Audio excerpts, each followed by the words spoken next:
واعلم أنه لا إله إلا الله، لا إله إلا الله، لا إله إلا الله، لا إله إلا الله، لا إله إلا الله، لا إله إلا الله، لا إله إلا الله، لا إله إلا الله، لا إله إلا الله، لا إله إلا لا إله إلا الله، لا إله إلا الله، لا إله إلا الله، لا إله إلا الله، لا إله إلا الله، لا إله إلا الله، لا إله إلا لا إله إلا الله، لا إله إلا الله، لا إله إلا لا إله إلا الله، لا إله إلا الله، لا إله إلا الله، لا إله إلا الله، لا إله إلا الله، لا إله إلا الله، لا إله إلا الله، لا إله إلا الله، لا إله إلا الله، لا إله إلا الله، لا إله إلا الله، لا إله إلا الله، لا إله إلا الله، لا إله إلا الله، صلى الله عليه وسلم كلمة حق، عليها نحيا وعليها نموت، لا نبعث إن شاء الله تعالى من الآمنين برحمتك يا أرحم الراحمين. أعوذ بالله السميع العليم من الشيطان الرجيم، بسم الله الرحمن الرحيم. الحمد لله رب العالمين، حمدا حامدين، حمدا ذاكرين، حمدا صابرين، حمدا يوافي نعمه ويكافئ مزيدا. يا ربنا لك الحمد كما ينبغي لجلال وجهك الكريم وعظيم سلطانك. اللهم صل على سيدنا محمد وعلى آله وصحبه وبارك وسلم. اللهم اغفر لنا ذنوبنا ولوالدينا وارحمهم كما ربونا صغارا، ولجميع المسلمين والمسلمات والمؤمنين والمؤمنات الأحياء منهم والأموات برحمتك يا أرحم الراحمين. اللهم إنا نعوذ بك من فتنة المحيا والممات، ومن المسيح الدجال، ومن فتنة النساء، ومن فتنة الدنيا. اللهم إنا نعوذ بك من الهم والهزن، ونعوذ بك من العجز والكسل، ونعوذ بك من الجبن والبخل، ونعوذ بك من غلبة الدين وقهر الرجال. اللهم عافنا من كل بلاء والوباء الدنيا وعذاب الآخرة، واصرف عنا شر الدنيا وعذاب الآخرة برحمتك يا أرحم الراحمين. ربنا لا تزغ قلوبنا بعد إذ هديتنا وهب لنا من لدنك رحمة إنك أنت الوهاب. ربنا ظلمنا أنفسنا وإن لم تغفر لنا وترحمنا لنكونن من الخاسرين. ربنا هب لنا من أزواجنا وذرياتنا قرة أعين واجعلنا للمتقين إماما. ربنا اجعلنا مقيم صلاتنا ومن ذرياتنا ربنا وتقبل دعاء. ربنا آتنا في الدنيا حسنة وفي الآخرة حسنة وقنا عذاب النار. وصلى الله على سيدنا محمد وعلى آله وصحبه وسلم. سبحان ربك رب العزة عما يصفون، وسلام على المرسلين، والحمد لله رب العالمين. تقبل الله منكم. Assalamualaikum warahmatullahi taala wabarakatuh. Insyaallah kuliah kita pada malam ini akan disampaikan oleh Ustaz Dr. Siddiq Arifin.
Assalamualaikum warahmatullahi wabarakatuh.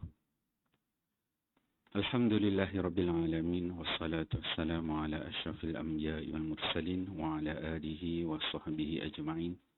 Subhanaka la ilma lana illa ma 'allamtana innaka antal alimul hakim.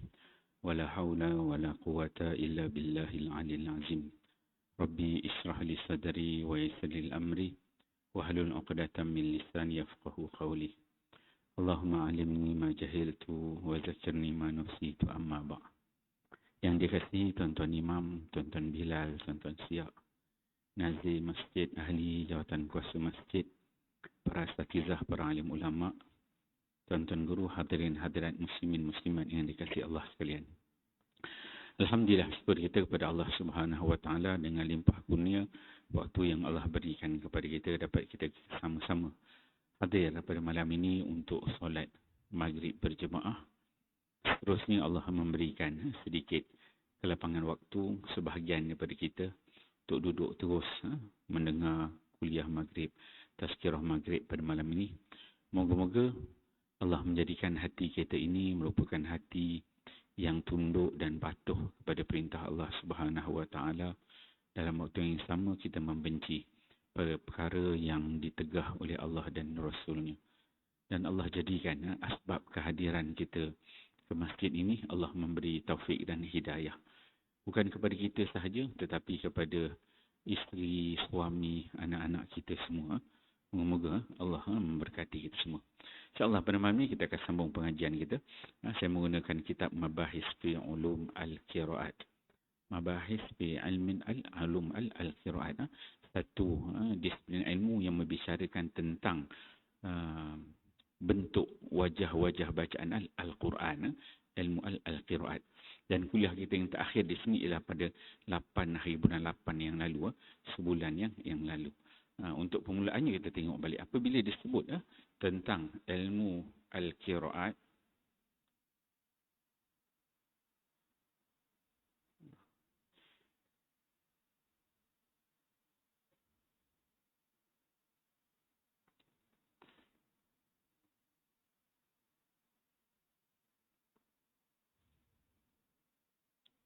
tadi dia connect dah disconnect.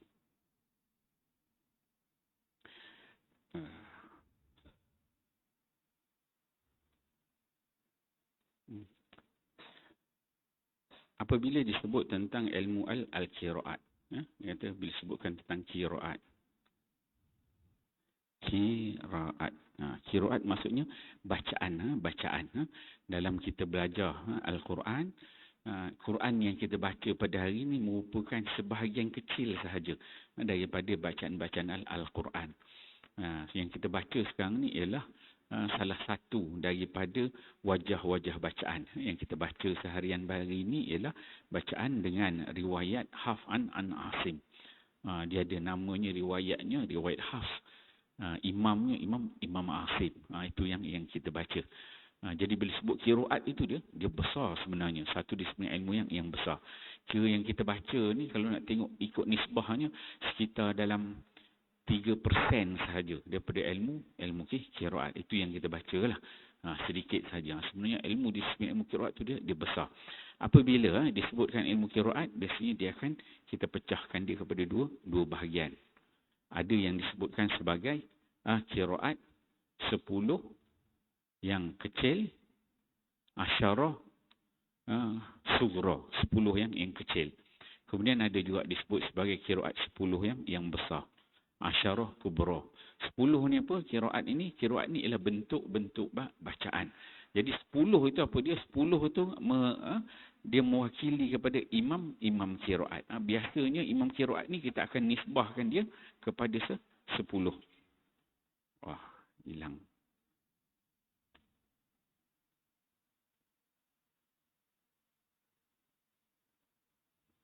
Ya.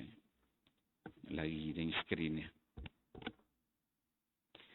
Okey. Qiraat dipecah kepada 2, disebut sebagai 10 yang besar, asyarah kubra, dan ada disebut sebagai 10 yang kecil. Asyarah sughra. Sughra kecil. 10 ni apa? Dia lah imam qiraat. Bila sebut imam qiraat tu kena ada satu tasawur yang boleh kita lihat dalam kepala kita bahawa qiraat itulah bentuk-bentuk bacaan, dan bila sebut qiraat tu dia merujuk kepada imam-imam qiraat. Yang mana imam-imam qiraat ni ada pelbagai bentuk bacaan. Ada 10, kita mula dengan 10 yang kecil. Dia ada 10 orang imam. Imam yang pertama ialah Imam Nafi'. Nafi' ni imam di Madinah. Imam Nafi' yang pertama. Maksudnya dari sudut susunan imam tu, daripada 10 orang imam tu, dia susun yang pertama Imam Nafi'. Nafi' al-Madani, imam di Madinah. Nafi' dia ada 2 orang periwayat dia. Setiap satu imam ni dia ada 2 orang periwayat. Nafi' ni periwayat dia ialah Qalun dan juga Warsh. 2 orang yang meriwayatkan daripada Imam Nafi'. Satu nama dia imam, bawah dia setiap satu imam ada 2 orang perawi. Qalun dan juga Warsh, imam yang pertama. Ini bacaan orang di Madinah. Yang kedua ialah bacaan Imam Ibnu Kathir. Ibnu Kathir. Ibnu Kathir ialah bacaan orang Mekah. Ini susunan dia. Yang kedua bacaan orang Mekah. Dia ada 2 orang periwayat dia, Al-Bazzi dan juga Qumbul. Ini imam yang kedua. So Imam Ibnu Kathir. Bagi kita mazhab Syafi'i, so imam mazhab kita Imam Syafi'i dia baca dengan bacaan orang-orang Mekah, bacaan Ibnu Kathir. Itu yang kedua. Yang ketiga ialah Imam Abu Amru al-Basri. Abu Amru al-Basri. Ini imam bacaan orang Basrah. Orang di belah Basrah, sebelah Iraq sana. Dia ada 2 orang perawi dia. Perawi dia ialah Ad-Duri dan juga As-Susi. 2 orang perawi dia. Ini bacaan orang Basrah di sana. Okey. Kemudian yang keempat ialah Imam Ibnu Amir. Ibnu Amir. Ibnu Amir. Dia merupakan bacaan orang Syam. Disebut Ibnu Amir Asy-Syami. Jadi orang Syam sana, ni bentuk bacaan dia. Dia ada 2 orang periwayat dia, Hisham dan juga Ibnu Zakwan. Ibnu Zakwan. Ini bacaan orang Syam sana, sebelah Syam. Okey. Kemudian yang kelima ialah Imam Asim. Asim yang kelima. Ada 2 orang perawi dia, iaitu Hafs, Syu'bah dan juga Hafs. So yang kita baca sehari-hari tu kat sinilah riwayat dia. Periwayat dia, perawi dia yang nama Hafs an Asim daripada Imam Asim. Maksudnya kita membaca bacaan imamnya Imam Asim. Riwayat ini riwayat Hafs. Bacaan orang mana? Bacaan orang Kufah. Bacaan orang Kufah. Jadi sebenarnya sehari-hari ni kita baca Quran ikut orang Kufah rupanya. Bacaan orang Kufah, bukan orang Mekah, bukan orang Madinah. Imam mazhab kita Imam Syafi'i, dia baca dengan bacaan orang Mekah. Itu imam yang kelima. Kemudian imam yang keenam ialah Imam Hamzah. Hamzah dia ada 2 orang perawi dia. Yang pertama bernama Khalaf, yang kedua bernama Khalad. Hamzah merupakan imam qiraat di Kufah juga. So 5 Kufah Asim, 6 Hamzah juga Asim, dan yang ketujuh Imam Al-Kisai. Al-Kisai ni ada 2 orang perawi. Yang pertama bersama Ad-Duri, yang kedua bersama Abul Haris. Abul Haris Ad-Duri. Abul Haris dan juga Ad-Duri. Ad-Duri Kisai. So Duri ni kalau kita tengok dia ada 2. Dekat sini ada Duri. Dekat sini juga ada di. Ada di, kan? Ada Duri itu ada 2. So Duri ni orang yang sama. Orang yang sama, satu dia meriwayatkan bacaan daripada Abu Amru al-Basri, bacaan orang Basrah. Ya, bagi imam yang ketujuh, Imam Al-Kisai ini dia meriwayatkan bacaan bagi Imam Kisai Ad-Duri. So 7 orang imam ni, setiap satu ada 2 orang periwayat. Maka bila orang sebut qiraat 7 tu, inilah dia. 7 orang imam dia. Kata qiraat 7 no, 7 orang. Kan? Okey. Kemudian dia ada tambah lagi. Sebab dia kata 10 tadi, dia sebut qiraat tu. Asyarah sughra. Kubra ni besar ni kecil. Yang kecil ni asyarah sughra. So imam yang ke-8 ialah al-Imam Abu Ja'far. Abu Ja'far. Abu Ja'far ni ialah bacaan orang di Madinah. Orang Madinah, Abu Ja'far Al-Madani. Dia ada 2 orang perawi dia, Ibnu Jammal dan juga Ibnu Wardan. 2 orang perawi. Ini bacaan orang Madinah. Imam yang ke-8 ni, Imam Abu Ja'far ni adalah guru kepada imam yang pertama. Yang pertama tadi nama dia Nafi', kan? Nafi' ni bacaan orang Madinah, kan? Ni guru kepada Imam Nafi' tu. Yang ke-8 ialah Imam Abu Ja'far. Guru kepada Imam Nafi'. Yang ke-8. Kemudian yang ke-9 ialah Imam Ya'qub ni Ya'qub Al-Hadrami Al-Basri. Ya'qub ni imam yang ke-9 ni imam di Basrah. Dia ada 2 orang perawi dia, iaitu Ruwais dan juga Rawh. 2 orang bacaan yang meriwayatkan daripada imam yang ke-9. Dan yang ke-10 ialah Imam Khalaf Ashir yang ke-10. Dia ada 2 orang perawi dia, iaitu Ishaq dan juga Idris. Ini masuk jadi 10 orang imam. Ini yang ke-10 ni imam Kufah. Yang ke-10 ni K ni Khalaf ni adalah orang yang sama. Dekat nombor 6 ni K yang pertama ada Khalaf. Kat sini adalah sama dengan orang yang ke-10. Ada tempat dekat bagi imam yang ke-6 ni dia menjadi periwayat, bagi imam yang ke-10 dia menjadi imam dipilih. So sini ada 3 orang imam. Atas ni ada 7 orang imam. 7. Ni 7 orang imam, sini 3 orang imam. So 7 campur 3 dia jadi 10. Itulah yang biasa disebut dengan dikatakan dengan tarik syatibi, kan. 7 ni disebutkan dengan sekiraan 7 apa? Ia disebut sebagai tarik syatibi. Tarik syatibi. Tarik syatibi 7. Bila tarik syatibi itu maksudnya 7 orang. Al-Imam Asy-Syatibi dia ambil 7 orang imam ni, dia buat satu nazam. Satu nazam nama dia, satu prosa, satu sajak. Dia buat satu qasidah, nama dia Hirzul Amani wa Wajhut Tahani. Dia mengumpulkan 7 orang imam dengan 2 orang, satu 2 orang periwayat itu. Dia buat qasidah dan diceritakan bagaimana bentuk bacaannya. Al-Imam Asy-Syatibi ni dia meninggal 590 Hijrah. Kemudian bila dia buat 7, datang namanya Imam Ibnu Jazari. Ini yang 3 ni ditulis oleh Imam Ibnu Jazari. Imam Ibnu Jazari. Dia punya matan di sini dia panggil matan Durrah. Dia punya qasidah dia. Durrah Al-Mudiyah. Ni dia panggil qiraat 3, qiraat salah. Siapa penulis dia? Imam Ibnu Jazari. Ni 7 campur 3. Jadi 10. Ni disebut sebagai 10 qiraat yang kecil, ataupun asyarah sughra. Kemudian dia datang lagi 10 orang.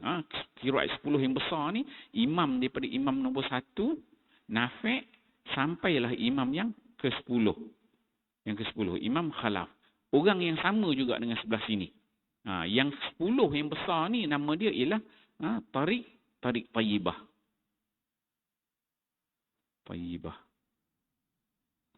Tayyibah. Tak lekat sangat. Dia punya bateri dah weak kan. Tarik Tayyibah. Tarik Tayyibah ditulis oleh Imam Ibnu Jazari. So Imam Ibnu Jazari dia buat 3 ni. Yang 10 ni dia juga yang buat. Dia buatkan satu qasidah. Namanya Tayyibatun Nasyar. So ada qiraat 10 besar, 10 yang kecil. Beza dia apa? Beza dia dari sudut turuk dia berbeza. Dia ada satu imam, bawah imam tu dia ada 2 orang periwayat. Macam saya sebut ni 10 ni. Bawah daripada perawi ni dia nama istilah dia turuk. Turuk ni jalan lah. Jalan-jalan. Jadi turuk tu makin banyak turuk. Kalau tarik 10 yang besar ni, Tayyibah ni dia banyak riwayat dia. Kalau turuk daripada yang 7 ni Syatibi ataupun Durrah Al-Mudiyah ni, dia satu-satu je. Seorang, kemudian turun kepada seorang, turun kepada seorang, turun kepada seorang. Style dia. Dia punya sanad dia tu. Dia turuk dia orang. Kalau belah sini dia banyak. Daripada seorang dia jadi 2 orang. Kemudian boleh jadi 3 orang. boleh jadi 4 orang, boleh jadi 5 orang. Jadi menyebabkan 10 qiraat 10 yang besar ni wajah bacaan dia lagi banyak. Ini asas lah ni. Jadi tuan-tuan bila orang sebut qiraat tu dia nampak ini rangka dalam disiplin ilmu qiraat yang perlu ada lah. Kita nampak sikit. Ya, okay. Kalau kita ambil contoh paling mudah antara 10 besar dengan 10 kecil ni, contoh dia adalah mad jaiz munfasil. Kalau mad jaiz munfasil, ya ayyuhallazina amanu kan. Kalau ya ayyuhallazina amanu, kalau kita baca dengan tarik syatibi hanya ada 4 harakat aja. Kuat-kuat pun dia ada, dalam syarah dia letak 5 harakat. Tapi dalam syatibi betul 4 harakat aja. Tapi kalau melalui tarik 10 yang besar, dia ada wajah 2 harakat, 3 harakat, 4 harakat dan juga 5 harakat. Bagi mad jaiz munfasil. Sebab apa? Dia banyak juga wajah dia bertambah. Sebab turuk dia banyak. Okey. Okey, habis tu. Itu pengenalan lah. Okey, kita tengok kita punya slide. Ini slide kita yang terakhir. Daripada 8 bulan 8 ni kita membicarakan tentang kedudukan bagi nampak dekat mana imam pertama, kedua, ketiga, 4, 5, 6, 7, 8, 9, 10. Dan kalau dalam peta tu kita nampaklah perkembangan dia bagaimana. Okey, kemudian kita tengok kemudian kita nak tengok yang riwayat yang kita baca.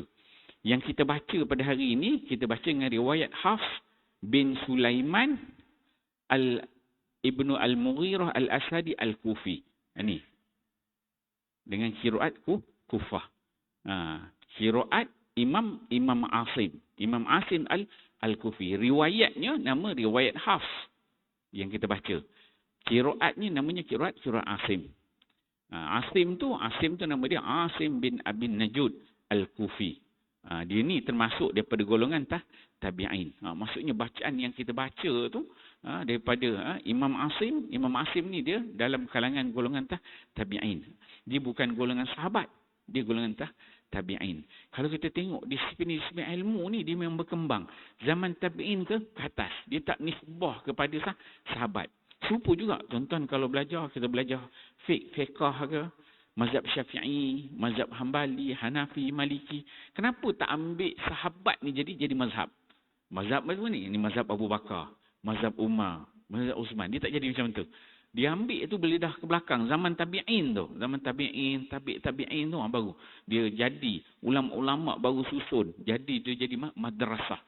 Jadi madrasah ilmu tu dia baru kumpul ada tok guru ngajar buka masa baru disusun ilmu fiqh juga ilmu qiraat macam tu. Jadi Imam Asim ni dia merupakan golongan tabi'in. Yang mana dia ambil bacaan, maksudnya kita punya bacaan kita tu dia punya susunan dia tu daripada tabi'in tu dia naik ke atas. Ke atas siapa dia ambil bacaan daripada Abu Abdurrahman Abdullah bin Habib As-Sulami. Yang ni maksudnya atas daripada Imam Asim. Imam Asim. Imam Asim. Atas dia ada seorang namanya Abdurrahman Abdullah bin Habib As-Sulami. Atas dia satu. Kemudian dari atas dia ni baru yang Abdul Rahman ni diambil bacaan daripada 4 orang sahabat. Maksudnya Nabi, bawah Nabi itu ada 4 orang. 4 orang sahabat. Yang pertama namanya ialah Uthman bin Affan.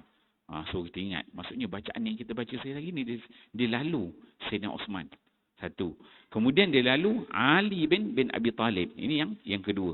Ali bin Abi Talib. Pertama lalu Sayyidina Uthman sahabat, lalu daripada Ali bin Abi Talib.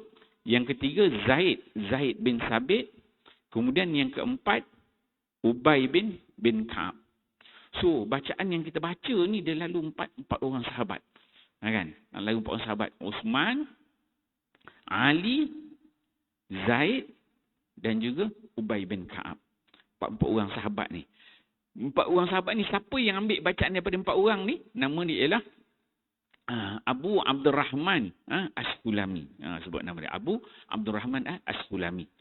Kemudian bawah Abdurrahman As-Sulami itu barulah namanya Imam Asim. Tapi mereka ni masih golongan tabi'in lagi. Maksudnya tabi'in ambil daripada tabi'in. Kemudian tabi'in tu ambil daripada 4 orang sahabat.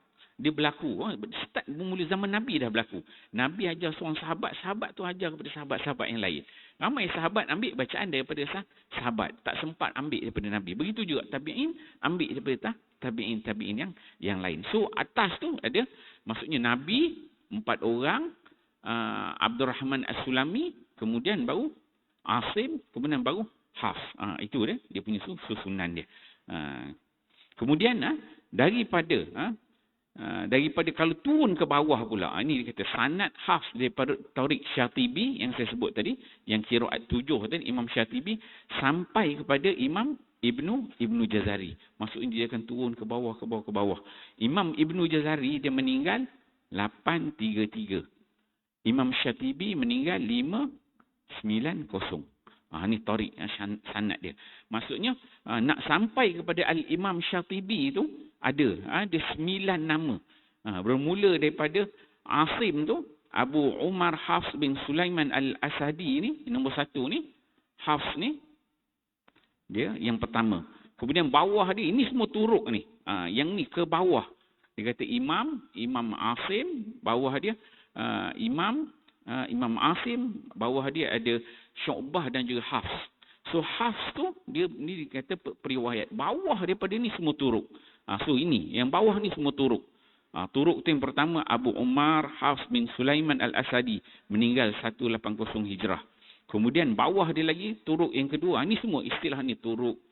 Jadi kalau kita tengok kat sini, seorang aja, seorang. Sampai kepada Al-Imam Asy-Syatibi. Dia ada 9 nama. Jadi dia satu. Menyebabkan wajah riwayat yang kita baca tu dia satu wajah, jadi tak banyak. Abu Muhammad Ubaid As-Sabah, dia kata 235 Hijrah meninggal. Kemudian Abu Al-Abbas Ahmad bin Sahal Al-Ushnani 307 meninggal. Yang ketiga.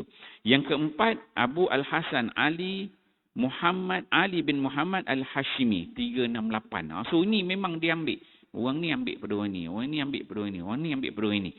Kemudian yang kelima, Abu Al-Hasan Tahir bin Abdul Mun'in bin Ghalbun 399 Hijrah. Kemudian yang keenam, Abu Amru Osman bin Sa'id Ad-Dani 444 Hijrah. Yang nama ni Ad-Dani ni, yang 44 Hijrah ni, Abu Amru Ad-Dani ni nama besar. Nama yang besar. Maksudnya kalau tuan-tuan belajar tentang tulisan Al-Quran, kita belajar tentang Rasmul Quran. Resam, dia kata Rasmul Quran. Orang sebut Resam Osmani tu, inilah tok guru dia. Kalau kita belajar hadis, orang kata hadis apa? Imam Bukhari, Imam Muslim kan? Ada hadis kan? Bukhari dengan Muslim orang kata sahih kan? Tapi kalau tuan-tuan belajar tentang tulisan Al-Quran, bagaimana cara nak tulis Al-Alamin, ada alif ke tak ada alif kan? Contoh Al-Alamin. Bismillah, Alhamdulillahirabbil alamin. Mim, ya, nun. Al-Alamin kan. Sepatutnya dia ada alif kat sini. Kan? Dia ada alif itu. Al-Alamin. Itu tulisan berdasarkan imla'i. Tapi kita belajar Resam Osmani. Jadi dia tak ada alif kat situ. Jadi tok guru besar dia ialah Abu Amru Ad-Dani. Abu Amru Ad-Dani macam Imam Bukhari lah. Kalau ada hadis. Dalam tulisan Quran, ini tok guru besar dia. Kita kena jumpa nama ni, baru orang kata sah lah kita belajar ilmu penulisan Al-Quran. Abu Amru Ad-Dani. Kemudian bawah dia, ni anak murid dia. Abu Daud Sulaiman bin Najah 496 Hijrah. Ini juga nama besar. Dua orang ni.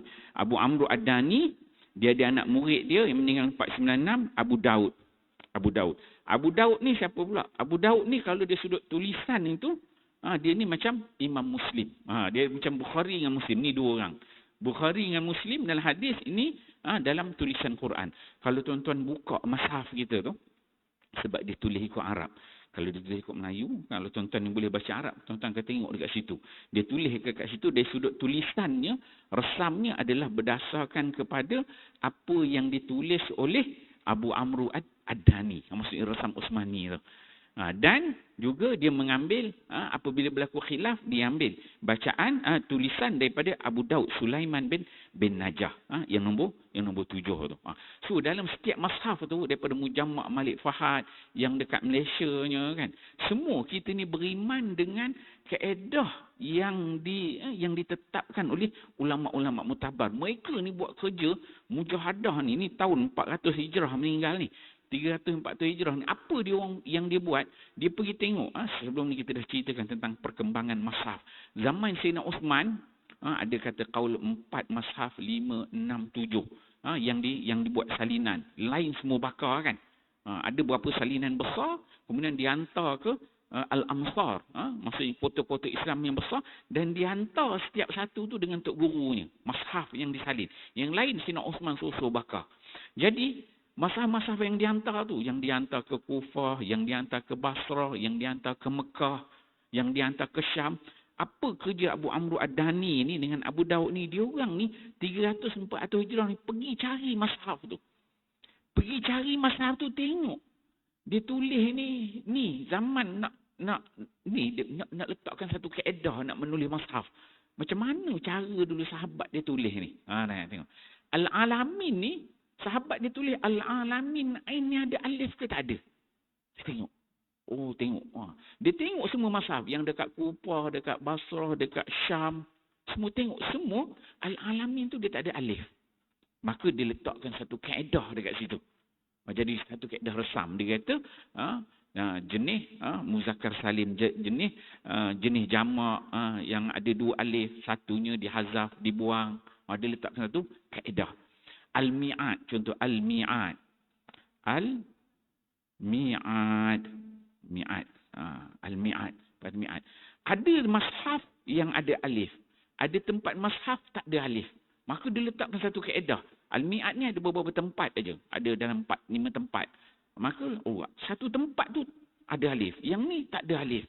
Jadi dia letak satu kaedah. Kenapa begini? Ulama dia bahas. Itu kerja dia orang ni. Macam ini dari sudut ada dengan tak ada alif.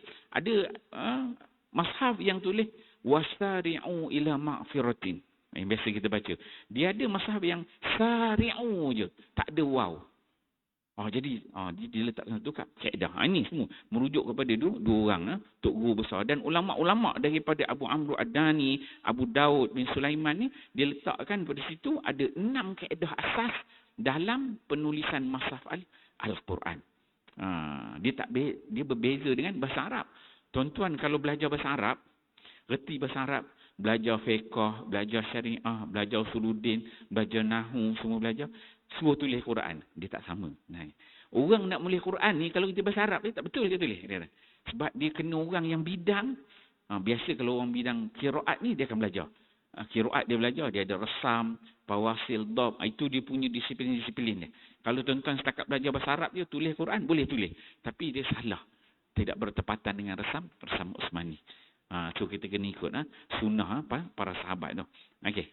Kemudian yang ke-8 sini ialah Abu Al-Hasan Ali bin Muhammad bin Huzail yang meninggal 564 Hijrah. Kemudian barulah yang ke-9 ni. Yang ke-9 ni namanya Al-Imam Asy-Syatibi. Justru kita nampak daripada Imam Syatibi yang meninggal 590 tu nak sampai dia punya turuk dia tu yang kata Tariq Syatibi tu, maksudnya Tariq Syatibi ni satu je lah kat sini. Yang kita baca Tariq Syatibi, Al-Imam Syatibi. Ni satu tariq je. Jadi daripada tariq dia tu nak sampai kepada Hafs itu ada 9 orang. Daripada seorang ni ambil orang ni, orang ni ambil orang ni sampai kepada Imam Asim yang ke-10 ke atas. Kemudian maksudnya Nabi, kemudian 4 orang sahabat, yang nama Uthman, Ali, Zaid bin Sabit dan juga Ubay bin Ka'ab. Bawah dia Abu Abdurrahman As-Sulami, kemudian Asim, bawah dia Hafs. Bawah Hafs ni ada 9 nama baru sampai kepada Imam Asy-Syatibi. Dia sudut sanad dia. Okey. Kemudian daripada Al-Imam Syatibi itu, dia ada 4 orang lagi bawah dia baru sampai kepada Al-Imam Ibnu Jazari. Yang dikatakan qiraat Tariq Thayyibah tadi, 10 yang besar tu. Siapa dia? Yang ke-10 tu Ali bin Syuja' Al-Abbasi 661 Hijrah. Kemudian Muhammad bin Ahmad As-Sa'id 720 Hijrah. Kemudian yang ke-12, Abdul Rahman bin Ahmad Al-Baghdadi 781 Hijrah, dan sampailah yang ke-13. Yang ke-13 ni Abu Al-Khair Muhammad bin Muhammad Al-Jazari. Nama orang Arab ni memang nama dia sama, dia tak Muhammad je. Muhammad kan. Style dia begitulah. Dia disebutkan sebagai Ibnu Al-Jazari. Jadi maksudnya daripada Hafs tu nak sampai kepada Ibnu Jazari ni, kalau yang satu turuk, satu jalan je, ada 13 nama. Kalau nak sampai kepada Al-Imam Syatibi tu, ada 9 nama. So, malam ni kita belajar tentang sanad dia. Inilah dia sanad. Bila kita baca, ini sanad dia. Daripada Al-Imam Syatibi, terus sampai kepada Hafs, Asim pada Nabi. Itu baru satu riwayat yang kita baca. Dia ada riwayat yang lain lah. Imam pertama, kedua. Ini imam yang kelima dengan riwayat Itah Masim. Ini dia punya rangka bentuk sanad dia. Okey, kita tengok seterusnya.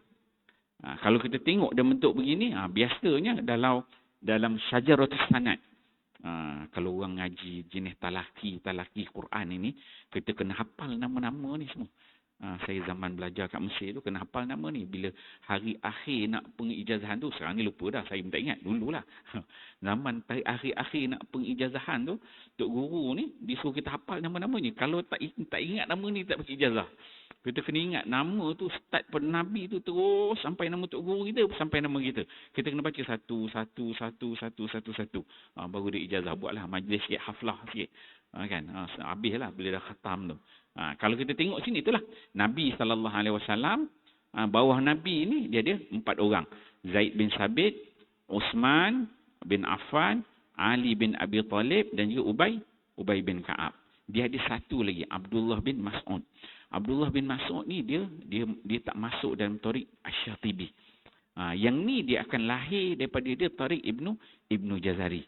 Yang Tayyibah tu, yang kira 10 yang besar tu. Kalau kita nak tengok secara umum, dia memang ada sampai boleh 5 orang. Tapi kalau 5 orang, Abdullah bin Mas'ud ni dia lebih merujuk kepada Tariq Tayyibah. Yang 10 yang besar. Bila wajah tu banyak kan, kita ada contohnya 4 harkat, mad munfasil, mad jaiz munfasil. Ya ayyuhallazina amanu kan. Tapi yang ada 2 harkat tu, dia dah lari kepada Abdullah bin Mas'ud. Tariq ini, dia dah Tariq Tayyibah. Dia banyaklah jalur-jalur dia tu. Jadi kalau kita tengok inilah dia punya kerangka dia. Bawah ini terus, kalau kita Tariq Syatibi, dia akan lalu Abdullah bin Habib As-Sulami. Kemudian bawah dia baru turun kepada Imam Asim. Ini Imam Asim. Ini imam lah, imam. Kemudian dia masuk kepada perawi. Rawi dia iaitu Hafs. Kemudian turun ke bawah. Kita taklah belah sini. Yang belah sini ini Tariq Tayyibah. Yang sini dia Tariq Syatibi. Ni sudut sanad dia. So dia pecah tu. Nabi bawah dia 4 orang tu Tariq Syatibi dia turun. Kalau masuk Abdullah bin Mas'ud baru dia jadi Tariq Tayyibah. Kemudian turun bawah tu Abdul Rahman Abdullah bin Habib As-Sulami Tariq Syatibi. Kalau Tariq Tayyibah dia jadi kepada Zur bin Hubaysh. Kalau Tariq Tayyibah dia akan lalu nama Zur bin Hubaysh yang jenis 2 harkat ni. Mad munfasil dia lalu kat sini. Kemudian baru turun Imam Asim, Hafs, turun ke bawah, turuk dia ke bawah sampai kepada Al-Imam Asy-Syatibi dan terus kepada Al-Imam Ibnu Jazari. Dia bersambung terus ke bawah ni. Ini rangka. So kita nampaklah bacaan ni, kita bacaan orang Kufah Al-Kufiyun. Okey, sampai situ. Okey, kita tengok pula dalam konteks kita dan konteks pandangan hukum kita dekat Malaysia ni. Kita ada pernah muzakarah jawatankuasa fatwa Majlis Kebangsaan bagi hal ehwal agama Islam ni kat Malaysia ni. Isu dia apa? Al-Fatihah dan bentuk-bentuk qiraat yang dibolehkan dalam sembahyang. Ini pada tahun 1986 ni. Dibincangkan dalam muzakarah jawatankuasa fatwa Majlis Kebangsaan hal ehwal agama Islam Malaysia. Apa dia? Apabila membincangkan tentang Al-Fatihah, bentuk-bentuk bacaan qiraat yang boleh baca dan sembahyang. Boleh tak imam dia baca qiraat selain daripada bacaan Hafs kita ni?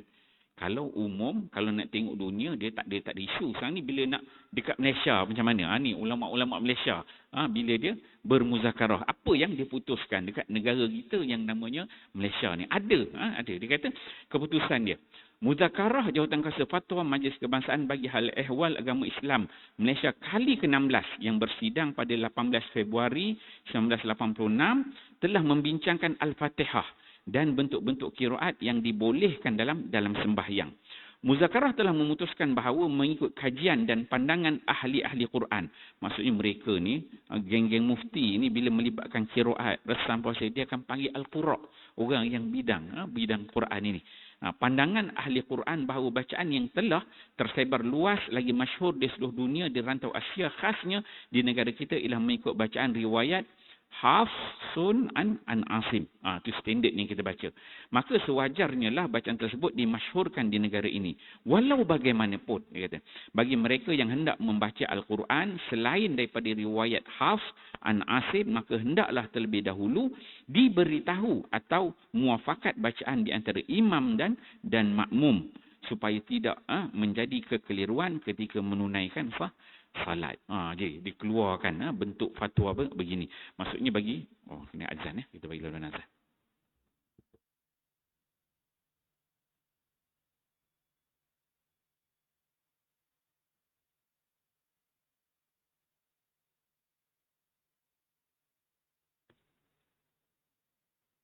Allahu Akbar, Allahu Akbar, Allahu Akbar,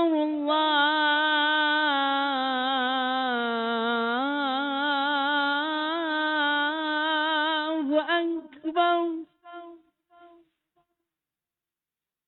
Asyhadu an la ilaha illallah.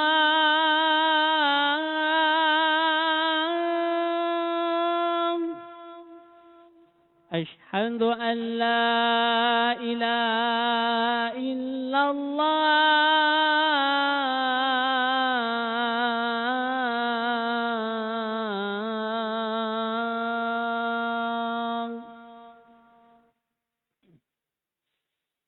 Asyhadu anna Muhammadar Rasulullah.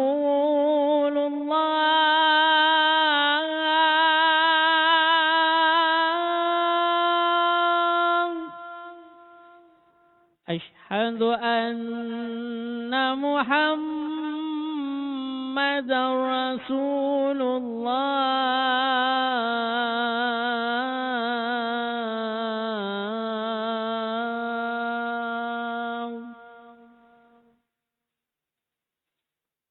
Hayya 'alas salam.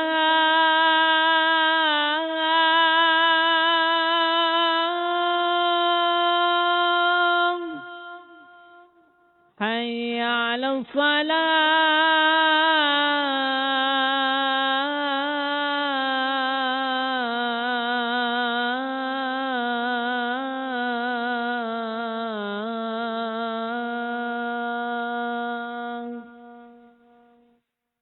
Hayya 'alal falah.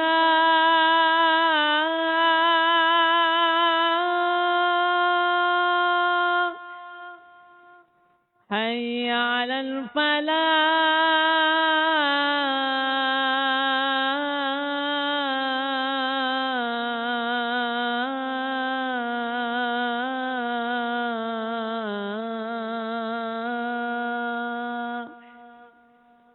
Allahu Akbar, Allahu Akbar. La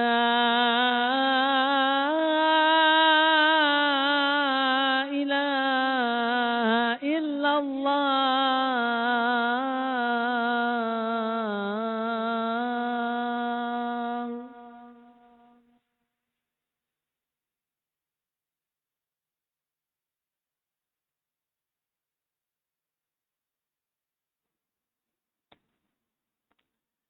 Muslimin muslimat hadirin hadirat yang dikasihi sekalian Okey, jadi yang slide yang terakhir ni kita bincangkan. iaitu pandangan hukum. Muzakarah Jawatan Kuasa Fatwa Majlis Kebangsaan bagi hal ehwal agama Islam di Malaysia. Jadi dibincangkan para mufti kita bincang macam mana baca Fatihah, kemudian bentuk-bentuk bacaan qiraat yang boleh dibaca. Yang katakan imam 1 sampai imam 10 tu macam mana, boleh baca ke tak boleh kan? Maka diputuskan kat negara kita ni kalau nak baca boleh baca, boleh dibaca. Cuma imam tu dia kena bagi tahulah adab yang ada dalam fatwa yang dikeluarkan. Imam tu dia akan bagi tahu malam ni dia nak baca dengan riwayat wars kata kan. Supaya tidak berlaku was-was pada jemaah. Tapi tuan-tuan sini imam kita ni pakar-pakar qiraat hafiz-hafiz belaka. Dah biasa dengar, dia tak jadi isu lah. Kalau macam tempat-tempat baru memang kena sebut. Dan ini adab lah yang digariskan dalam fatwa. Maksudnya kalau nak baca tu dia bagi tahu ini. Jadi tuan-tuan dapat nilai tambah lah. Dapat added value. Itu belajar. Biasa dah kita dengar half saja. Half. Maka sekarang ni zaman tanpa sempadan. Dan kita pula kat Malaysia ni ada ramai dah golongan qurra yang belajar bidang qiraat ni, balik daripada Mesir, balik daripada Maghribi, Morocco, balik daripada Madinah, Arab Saudi, bidang-bidang qiraat, pengkhususan bidang qiraat. Maka mereka ni kalau kita angkat jadi imam tu boleh dengarlah kepelbagaian bentuk bacaan. Ada pernah seorang tu dia tanya saya, dia kata kalau yalah imam dia baca dengan wars, saya jadi makmum ni saya tak reti. Kata, saya kena baca wars juga ke? Dia tanya kan. Tak, makmum tuan-tuan baca yang biasa aja. Kata, tu imam yang baca tu added value pada imam. Dapat kita dengar kepelbagaian bentuk bacaan. Kan? Tuan-tuan baca half saja. Tapi yang mana bertalaki betul tu boleh baca. Boleh dibaca. Banyak ulama-ulama yang membahaskan tentang hukum bacaan qiraat. Ada negara-negara sebelah Tunisia sana, sebelah Maghribi dia orang baca dengan qalun, baca dengan wars. Ada sebelah Sudan baca dengan riwayat susi. Memang negara dia standard baca gitu. Kan? Ada bentuk-bentuk sedemikian. Tak semua qiraat tu dibaca. Tapi yang ada kepakaran tu boleh dibaca. Kalau zaman sekarang ni tuan-tuan, dulu kalau kita zaman 50-an dulu, kalau kenduri orang makan nasi apa? Nasi putih je kot. Ada nasi minyak sikit-sikit lah kot kan? Betul kan? Makan nasi minyak. Kemudian zaman berkembang lagi, orang dah buat dah. Ada nasi Bukhari, nasi biryani kan? Sekarang ni semua benda lah. Orang makan. Makanan Korea, macam-macam jenis kan? Makanan Jepun, makanan Cina kan? Makanan Arab, nasi mandi, semua orang makan lah. Kalau makanan pun jenis-jenis nasi pun kepelbagaian orang boleh terima. Qiraat ni apa sangat. Lagilah ni Quran mutawatir kan. Jadi dia satu added value lah. Kalau ada ruang tak semua orang minat untuk belajar ni, tapi ada peluang kita dapat tahu begini. Dan disiplin ilmu qiraat ni dia banyak sebenarnya, ada rangkaian-rangkaian ilmu yang orang bidang lain tak boleh nak cerita. Kan? Kalau orang bidang fiqh tak boleh nak cerita, orang bidang syariah tak boleh nak cerita, orang bidang akidah, sebab dia pengkhususan. InsyaAllah kita berhenti di sini. InsyaAllah pada kuliah akan datang kita akan tengok surah Fatihah, khilaf pada surah Fatihah insyaAllah. A'udzubillahi minasyaitanir rajim. Bismillahirrahmanirrahim. Alhamdulillahirabbil alamin wassalatu wassalamu ala asyrafil anbiya'i wal mursalin wa ala alihi washabihi ajmain. Allahumma ja'al jam'ana hadza jam'an marhuma wa tafarruqana min ba'dihi tafarruqan ma'suma wa la taj'al lahum fina wa la ma'ana wa la man yattabi'una syaqiyya wa la matruda wa la mahruma birahmatika ya arhamar rahimin. Rabbana atina fid dunya hasanah wa fil akhirati hasanah wa qina adzabannar. Wassallallahu ala sayyidina Muhammad wa ala alihi wasallam. Walhamdulillahirabbil alamin. Assalamualaikum warahmatullahi wabarakatuh.